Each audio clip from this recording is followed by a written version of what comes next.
Assalamualaikum warahmatullahi wabarakatuh. Selamat sore kawan semuanya. Masih bersama Jejak Si Gendut. Ini hari yang ke-7 kita melaksanakan diet selama Ramadan ini dan juga bertepatan di Ramadan yang ke-7. Di sini saya tidak akan menunjukkan bagaimana saya lari dan lain sebagainya. Saya hanya ingin bercerita di sini. Apa yang akan saya ceritakan? Saya hanya ingin menceritakan suka dukanya orang gendut. Sehingga kenapa saya mencoba untuk bisa lebih merampingkan badan. Yang pertama saya akan bicara tentang sukanya dulu. Tentu ada plus minusnya. Yang pertama, gendut itu mengajarkan kita kesabaran. Sabar oleh apa? Sabar oleh pembulian, sabar oleh body shaming, dan segala cemoohan. Tentu sebagai orang yang memang berbeda dari yang lain, orang gendut yang berlebihan lemaknya dan lain sebagainya, ini menjadi sorotan utama, apalagi soal pembulian fisik. Mau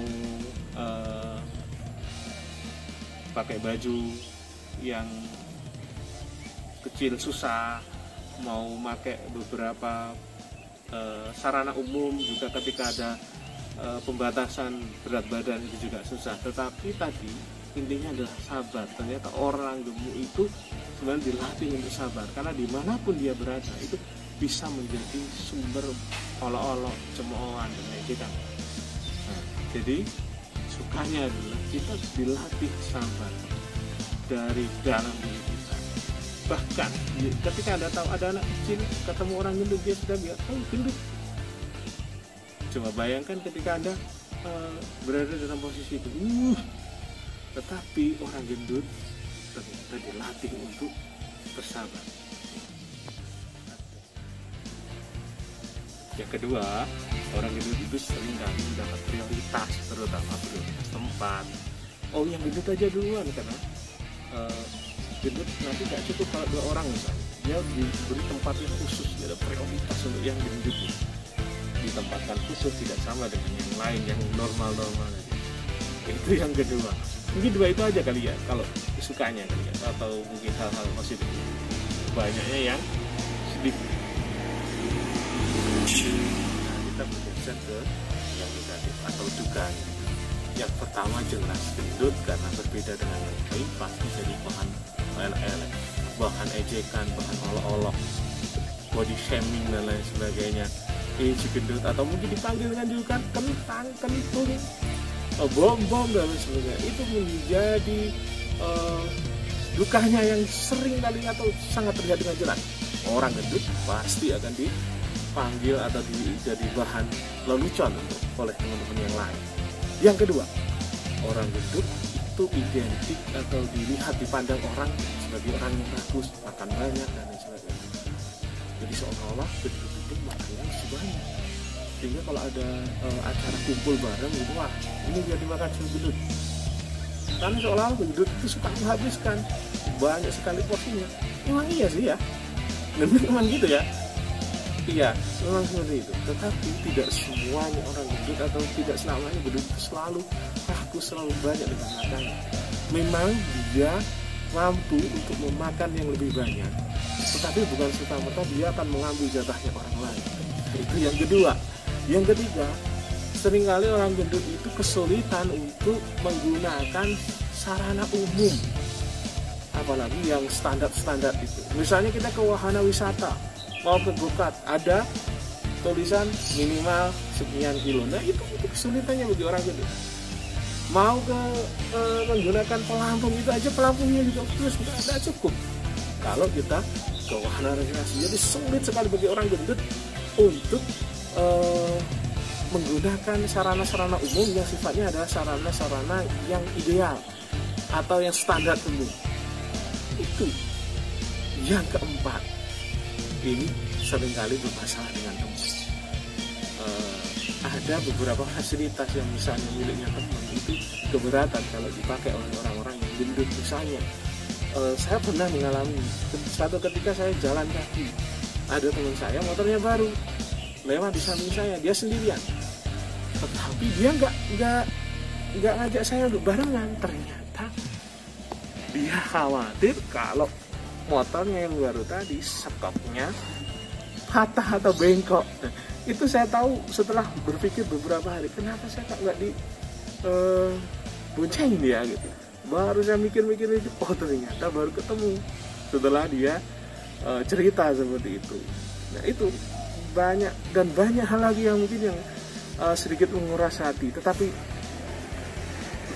kita menutup itu semuanya. Jadi oke lah, mungkin banyak dukanya, tetapi sekarang kita harus bisa melihat di masa depan, terutama tentang soal kesehatan. Sesuatu yang berlebihan, kawan, sesuatu yang berlebihan itu memang tidak baik. Sehingga apa? Kita harus berusaha untuk menyeimbangkan. Kalau memang tidak bisa ideal, paling tidak mendekati ideal, itu aja. Artinya apa? Sesuatu perkara itu yang baik adalah perkara yang tengah-tengah, yang berada di seimbang begitu. Jadi tidak berlebihan. Itu yang harus menjadi catatan utama. Sehingga saya memotivasi diri saya sendiri untuk terus berusaha agar saya bisa paling tidak mengurangi berat badan yang sudah berlebih. Yang khawatirnya juga ini juga berdampak pada kesehatan, sesak nafas, kemudian kaki sering kesemutan. Nah, itu bagi orang gendut adalah hal-hal yang sangat lumrah dan sering dialami. Duduk sebentar, kesemutan. Di tempat yang nggak sempit, sesak. Nah, itu adalah bahaya-bahaya yang perlu menjadi perhatian kita semuanya bagi kaum gendut. Oke, mungkin kita sering mendengar, oke, yang tidak apa-apa gendut, yang penting sehat. Aduh, itu akan mengotori kita. Yang jelas, maka dari itu saya ingin mengajak diri saya sendiri dan mungkin juga teman-teman yang dalam kondisi yang seperti saya, mari kita berusaha untuk lebih hidup lebih berkualitas, lebih sehat, biar nafas kita lebih plong, kemudian kita kemana-mana tidak tidak tereceh, tidak terbuli oleh orang-orang lain, atau mungkin kita seperti sedang berada dalam tekanan karena kita mungkin kurang pede dan lain sebagainya. Nah, sekarang sebisanya aja, santai aja, mau dia cara apa, banyak sekali di YouTube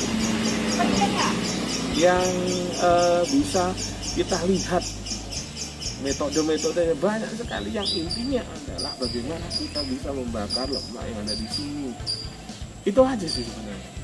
Dan makanya juga yang karbo yang in atau makanan yang masuk jangan terlalu banyak, karena kita juga punya cadangan ini, tetapi tetap mempertimbangkan unsur-unsur kesehatannya, jangan asal aja. Oke. Saya kira ini cuma curhat aja.